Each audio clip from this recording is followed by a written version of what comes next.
So let's just take a little pause, and I don't know who it was. A friend of mine on here on the Instagram suggested I talk about some ads. Hey, George Slepik, you are Mr. Wonderful, sir. Quiet. Inside joke between, us here. But hey, so yes, cheers everybody. So I don't know who it was. Maybe it was Mr. I Collect Mountains, or maybe it was Owen. PPP collection. But anyway, they had a suggestion about me just reminiscing about some ads. I kind of dug through. I didn't really find that many things, but there we go. The PPP collection suggestion. So let's just talk about one of these things that showed up. But first, let's. I did find this. Hold on. Not an ad, but hopefully those will stay there. This is it's not an ad, but so in this issue, the thick skateboarding issue, there is an interview with this Tony kid, skinny guy. He's done pretty well. His pro spotlight is in this issue.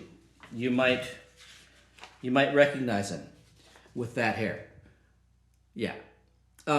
So one day I got a call from Tony. He says, "Hey, do you want to come skate Pete Finland's ramp with me? I have to shoot some pictures for Transworld for my interview." I said, "Sure, why not?"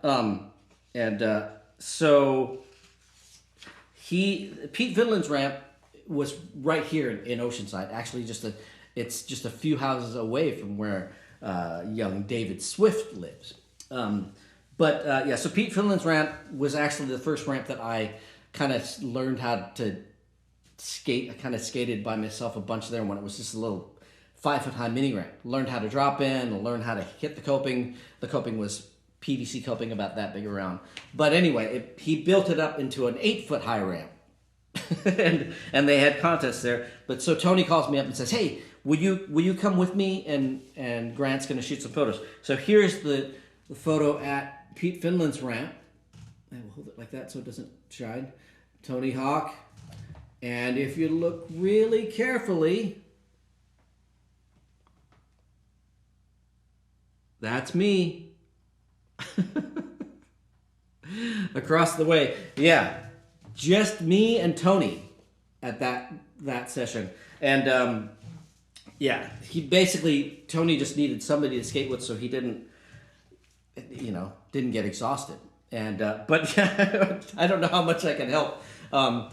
Grant has some really horrid photos of me skating that day, just full throwaway things. But there is some documentation of me skating. In fact, so this is Tony's frontside ollie over the channel. Grant had a picture of me doing a frontside ollie over the channel, and it was probably, we couldn't use it because it would be in danger of being covered up by that Transworld logo. That's how bad my frontside ollies will always be. But anyway, I was there to help him not get tired. So not an ad, but reminiscing nonetheless. And and then a Supercuts receipt in there. I don't know why. So I'll just put it right there. So let's talk about an ad that was posted recently. I didn't find the other one, but I found this one. I found that ad. XT Bonite ad. And it is in the October 1987 issue of Transworld. Cold, boring issue. And that is somebody on the cover who shall not be named. So here we are. People were kind of talking about this, and unfortunately it's an ad for Bonite. And actually the board I'm writing is not a Bonite board, by the way. Because this board predates the Bonite series. But they, Stacy just said, hey, we need to shoot some things to either have for ads or just things to have.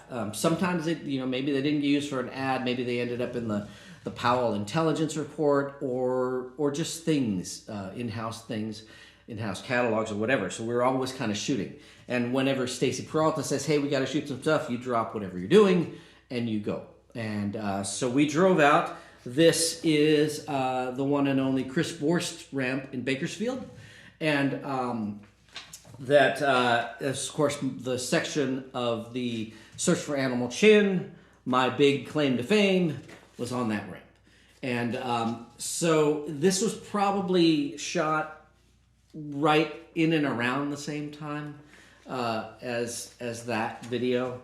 But so Stacy was kind of like, well, let's just do some things. And so you would kind of just do tricks, and he would kind of watch and then take some photos. And when you did something that he like triggered, like he's, oh, I want that, then we would focus on that trick for a while. So we had already done a judo wear, so I have to go back and find that magazine somewhere in there. So we had already done the judo wear for the bones bearings that ended up there. We needed something else. He said, well, we can't do another judo wear. But me being known for the taking my feet off thing, we opted for something like this. And I kind of went through a bunch of stuff. We talked about where there was going to be a sequence of me doing the double kick thing, where I kick one way and back in the same airspace. And but yeah, that didn't really work because then it would have to be a sequence, and the pictures are small. But so sort of half jokingly, because of running out of things to do, I kind of went up in the air and did something not quite like this, but basically just a throwaway thing. And Stacy says, do that. And I was like, yeah, but I didn't make it. I couldn't make it because it wasn't really something I was doing at all. But Stacy, being Stacy Peralta, says, well, just try a few, and the more you do, you'll get it. And so each time I would go up and kick my foot off, what I thought was as far as I could go, he would kind of egg me on. So kick a little further. And then, his suggestion of my right arm going over the other way, sort of a counterbalance thing, that was, my left arm, to kind of, counter motion thing. He said, yeah, do that. And so it really kind of morphed it from just kind of, let's get this shot and we'll make something of it. And so it ended up there. And I did them not super consistently, but after this, I kind of did them for a little while. But, being contests or demos or whatever, I generally didn't go all out like that. But I did make at least a couple like that. So I don't feel so bad because Stacy was kind of like, yeah, it's all right. It's just a shot. And he knew that, if you get the shot, you kind of have to back it up at some point. There's not a whole lot, there's no footage of me doing them like this. But yeah, so that was Stacy. And so at the end of the day, he said, well, what do we call it? And I'm like, I don't know. It was just a one-footed lean air to me. And but he thought because it's sort of like, was this sort of unwrapping and wrapping kind of thing, he called it a ratchet air. Yes. So the ratchet air, which sadly is tied to Bonite. For those of you who may not know, Bonite was an experiment that Powell did that had two safety dance style. Yes, Aaron and Mesa. Yes, safety dance. Yes, so it really should have been the safety dance here. But what was it? I totally got sidetracked with the safety dance. but gosh, I don't even know what I was talking about now. But yes, so the ratchet air, it was one of those things that, because Stacy kind of pushed me to try something that I couldn't do, that's where I ended up. But yes, so Bonite again. So Bonite for people was up until then, the boards they were making were 7-ply maple, and they wanted to figure out a way how to make them as strong as the maple, but maybe a little thinner and lighter.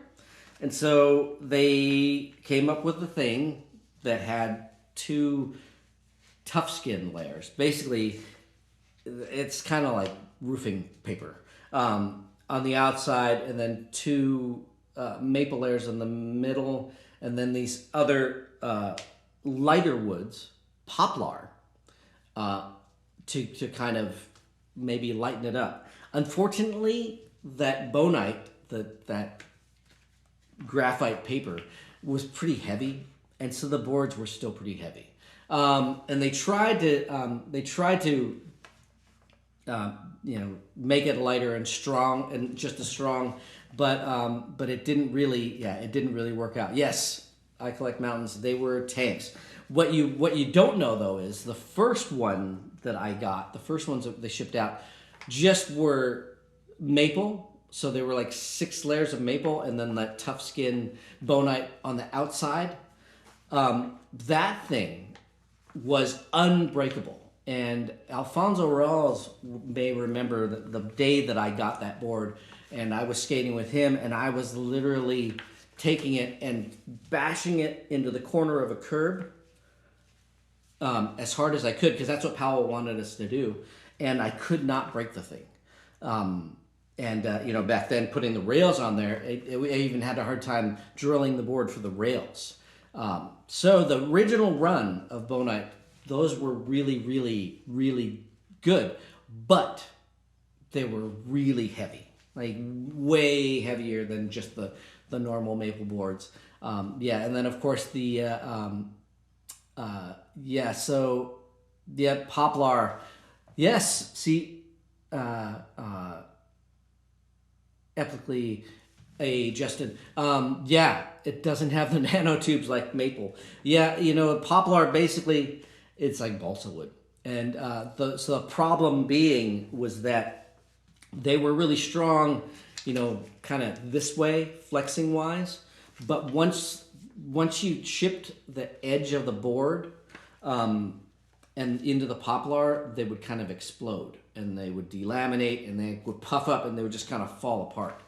And that was the downfall of Bonite, unfortunately. And so it went away. But at least I'm tied into that with my my ad. Where did it go? Somewhere in here. Anyway, yes, tied in forever to Bonite, even though I wasn't writing a Bonite board in the ad. So that is a little story about that ad. I don't have the board I was writing. I don't have anything I was writing in the ad. But yeah, it definitely is a glimpse. And of course, the honor of having Stacy Peralta do the shooting was definitely a highlight of writing for Powell. And Stacy being one of my heroes, when he says you can do this, you can do it. Even if you don't believe in yourself, he would make you believe in yourself. And the thing that with Stacy, he didn't say a whole lot, but he would do this thing when you did something that he was kind of blown away by. He would kind of giggle. He would just kind of like and laugh, and you're like, is he laughing at me? Is it bad? Is it making him laugh? Do I amuse you like a clown? What it came down to, though, is that he didn't have any words for it, and he was just happy and excited about whatever it is that you're doing. Maybe he didn't understand what you're doing, but he was blown away by it, and it came out, and it's just a little laugh. And so if you got the Stacy Peralta laugh, you're on the right track. Bonite, I don't know if it was George's idea. I think it was a George Powell idea. because I don't know that Stacy, by that point, I don't think he was doing any of the engineering things, but I think that George was always trying to make something better. And you know, it's just everything. It's just science. It doesn't always work. You know, as I say in science, failure is always an option because you don't really know if it's going to work until you try it out. And so they tried it out and it didn't work, and that's all right. You know, they gave it a shot. You can't fault George and the guys for trying something new. And yeah, it happens to everyone. So there we go. So there we go. Little shop talk about an ad, and yeah, nothing to show for it, but sort of a show and tell. Mostly a tell.